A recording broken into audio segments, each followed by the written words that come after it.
Hi అండి. అందరికీ నమస్కారం. Welcome to my channel. ఈ వీడియోలో ఏపీ ప్రభుత్వ ఉద్యోగులకు మరియు పెన్షనర్లకు 36.37% డీఏ మంజూరు ప్రకటన. దీనికి సంబంధించిన పూర్తి తాజా సమాచారం ఈ వీడియోలో తెలుసుకుందాము.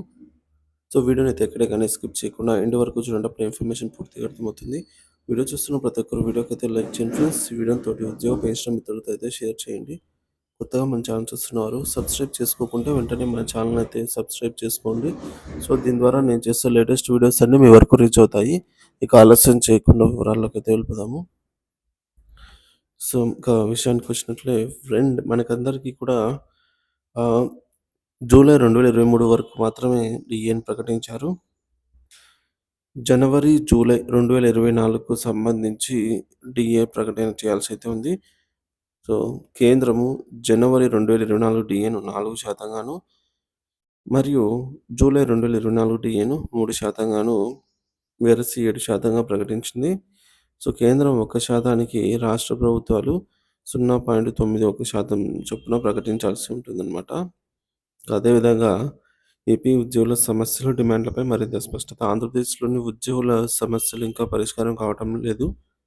డిఏ, డిఆర్, పీఆర్సీ మరియు ఇతర బకాయిలపై ప్రభుత్వం స్పందన లేకపోవడంతో ఉద్యోగులు తీవ్ర నిరసనను తీవ్రతరం చేస్తున్నారు. సో, ఉద్యోగుల ప్రధాన డిమాండ్లు మరియు ప్రధాన అంశాలు: 2 డిఏలు మంజూరు చేయాలి. జనవరి 2024 డిఏ 3.64%. సో, కేంద్రము ప్రకటించిన దాని ప్రకారంగా. అలాగే జూలై 2024 డిఏని కూడా ప్రకటించాలి. సో, 2.73%. ఈ మొత్తం కలిపి మనకు 6.37% డిఏ, డిఆర్ మంజూరు చేయాలని ఉద్యోగులు డిమాండ్ చేస్తున్నారు. అలాగే 11వ పీఆర్సీ బకాయిలు కూడా అండి.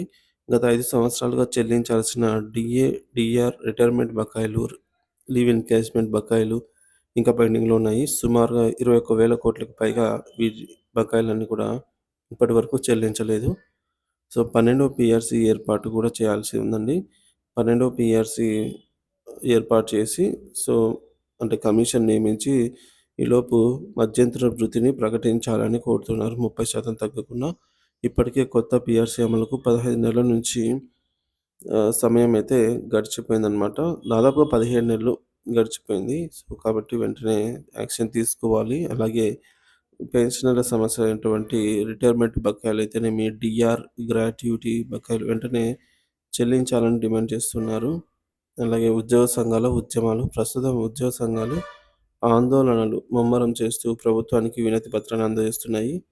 అంగన్వాడీ కార్యకర్తల నిరసనలు కూడా కొనసాగుతున్నాయి. ఒకవైపు తమను శాశ్వతంగా ఉద్యోగులుగా గుర్తించాలని డిమాండ్ చేస్తూ అంగన్వాడీలు కూడా ఈ విధంగా అయితే డిమాండ్ చేస్తున్నారు. ఇటీవల గుజరాత్ హైకోర్టు కూడా తీర్పు ప్రకారంగా 6 నెలల్లోగా అంగన్వాడీ సిబ్బందిని శాశ్వత ఉద్యోగులుగా గుర్తించాలని అయితే ఆదేశించింది. సో, మరి ఈ విధంగా మన రాష్ట్రంలో కూడా ఇదే తీర్పును ఏపీలో కూడా అమలు చేయాలని కోరుతూ కాకినాడలో ధర్నాలు, ర్యాలీలు కూడా నిర్వహించడం జరిగింది.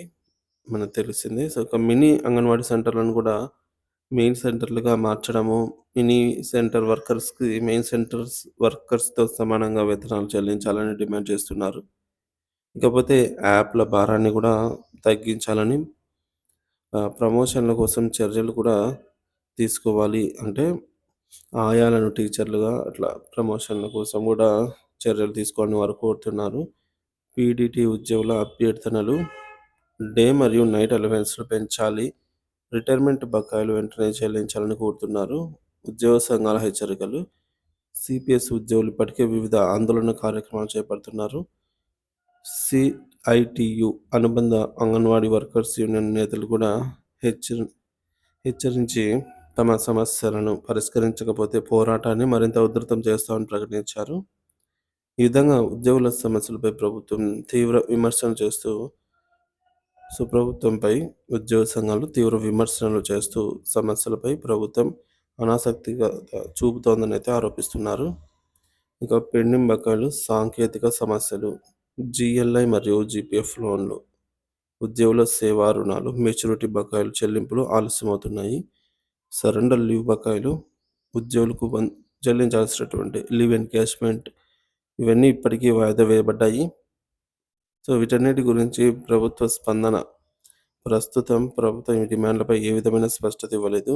వినతి పత్రాలను అందుకున్న సమస్యలపై తగిన చర్యలు తీసుకోలేదు. ఉద్యోగ సంఘాల కంటిన్యూషల్ పోర్షన్స్‌కి సంబంధించి సమస్యల పరిష్కారానికి చర్చలకి పిలవచ్చు అనేది అంచనా వేస్తున్నారు. మరి చూడాలండి. ఈ సమస్యల పరిష్కారం ఆలస్యం కావటం వల్ల ఉద్యోగులకు ఆర్థిక భారం పెరిగింది.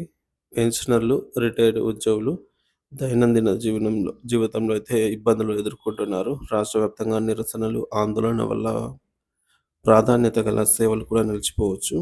మరి ఉద్యోగ పెన్షన్ల సమస్యలు తక్షణమే పరిష్కరించాలని ఉద్యోగ సంఘాలు ప్రభుత్వాన్ని కోరుతున్నాయి. ఈ సమస్యలపై ప్రభుత్వ నిర్ణయం రాకపోతే ఆందోళనలు మరింత తీవ్ర రూపం దాల్చే అవకాశం ఉంది.